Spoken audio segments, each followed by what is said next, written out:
ఏపీలో ఆక్వా రైతు సంఘాలు పోరుకు సిద్ధమవుతున్నాయి. సమస్యల పరిష్కారం కోసం తొలిసారి ఒకే వేదికపైకొచ్చాయి.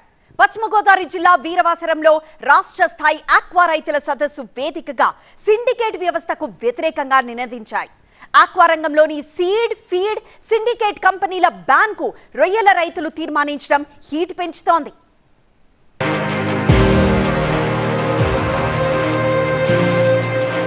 పశ్చిమ గోదావరి జిల్లా వీరవాసరలో జరిగిన రాష్ట్ర స్థాయి ఆక్వా రైతుల సదస్సుకు ఏపీలోని అన్ని ప్రాంతాల నుంచి ఆక్వా రైతులు భారీగా తరలివచ్చారు.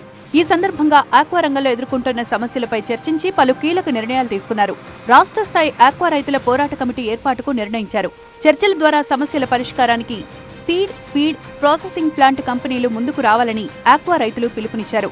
ఈ సందర్భంగా ఇరాన్, ఇజ్రాయెల్ యుద్ధం పేరు చెప్పి సిండికేట్ వ్యవస్థలో ఫీడ్, సీడ్, ప్రాసెసింగ్ ప్లాంట్స్ రేట్లు పెంచుతూ ఆక్వా రైతుల్ని ఇబ్బంది పెట్టడంపై రైతు సంఘ నేత తులసి రాంబాబు మండిపడ్డారు. ఇప్పటికైనా ఇష్టానుసారంగా పెంచిన ఫీడ్ రేట్లను కంపెనీలు వెంటనే తగ్గించాలని డిమాండ్ చేశారు. ఏప్రిల్ వరకు గడువిస్తున్నామని, ఆలోగా చర్చలకు రాకుంటే సిండికేట్ కంపెనీలను బ్యాన్ చేస్తామని హెచ్చరించారు. అయితే సిండికేట్ నుంచి చిన్న చిన్న ఫీడ్ కంపెనీలు బయటకొచ్చి ధరలు తగ్గిస్తే వాటిని ప్రోత్సహిస్తామన్నారు తులసి రాంబాబు.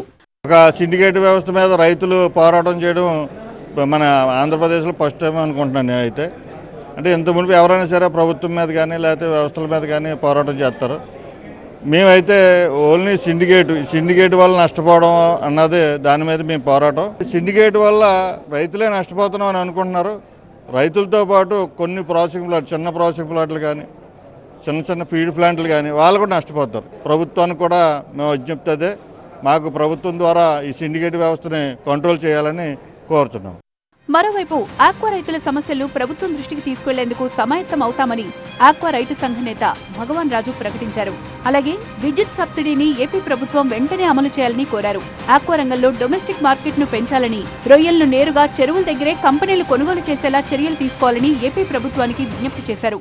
ప్రభుత్వం ప్రతిపక్షంలో ఉన్నప్పుడు ఏదైతే హామీలు ఇచ్చి వచ్చిన తర్వాత కొన్ని అమలు చేసి కొన్ని ఏదైతే అమలు చేయకుండా ఉన్నాయో అవన్నీ అమలు చేయాలి. అలాగే ఇటు ప్రాసెసింగ్ ప్లాంట్లు, ఫీడ్ ప్లాంట్, హ్యాచరీస్ని మమ్మల్ని సమన్వయం చేసి ఒక కార్యాచరణ కనుక రూపొందించి చెయ్యకపోతే ఎవరైతే ఈ సిండికేట్ వ్యవస్థ మమ్మల్ని ఇబ్బంది పెడుతుందో వాళ్ళని కంపల్సరీ వాళ్ళ మీద కూడా మేము బ్యాన్ చేసి ఏకమయ్యి అలాగే ప్రభుత్వానికి కూడా విన్నవించి చేస్తాం. తప్పకుండా అలా రకంగా కార్యాచరణ రూపొందించుకుంటాం. ఇకపై సీడ్, ఫీడ్ రేట్లు తగ్గించే కంపెనీలు మాత్రమే ప్రోత్సహించాలని వీరవాసరం సదస్సులో తీర్మానం చేసినట్లు ఆక్వా రైతు సంఘ నేత సుబ్బరాజు తెలిపారు. సిండికేట్ విషయంలో ఆలోచించుకోవాలని చిన్న కంపెనీలకు విజ్ఞప్తి చేశారు. ఏదైనా కొద్దిగా పెరిగితే మళ్ళీ వెంటనే పెంచడం, మళ్ళీ పెంచిన తర్వాత మళ్ళీ పెరిగితే మళ్ళీ పెరగడం, కానీ తగ్గినప్పుడు ఏ రోజుని కూడా తగ్గించే కార్యక్రమం జరగట్లేదు. వీటికి సిండికేట్ అయ్యారన్న ఉదాహరణ ఏంటంటే లక్షల టన్నులు చేసే ఫీడ్ ప్లాంటు అదే రేటు, తక్కువగా సప్లై చేసే ఫీడ్ ప్లాంటు అదే రేటు, దూర ప్రాంతాల నుంచి వచ్చే ఫీడ్ కూడా అదే రేటు, ఇక్కడ దగ్గర ప్రాంతం ఉన్నది కూడా అదే రేటు. దీనికి నిదర్శనం ఏంటంటే సిండికేట్ అనడానికి ఎంతకంటే నిదర్శనం లేదు. మే 1వ తారీఖు నుంచి అందరం కూడా ఏదైతే ఫీడ్ ప్లాంట్లు సిండికేట్ వ్యవస్థ ఉందో వాటిని బ్యాన్ చేయడానికి అందరం రెడీ అవుతుంది.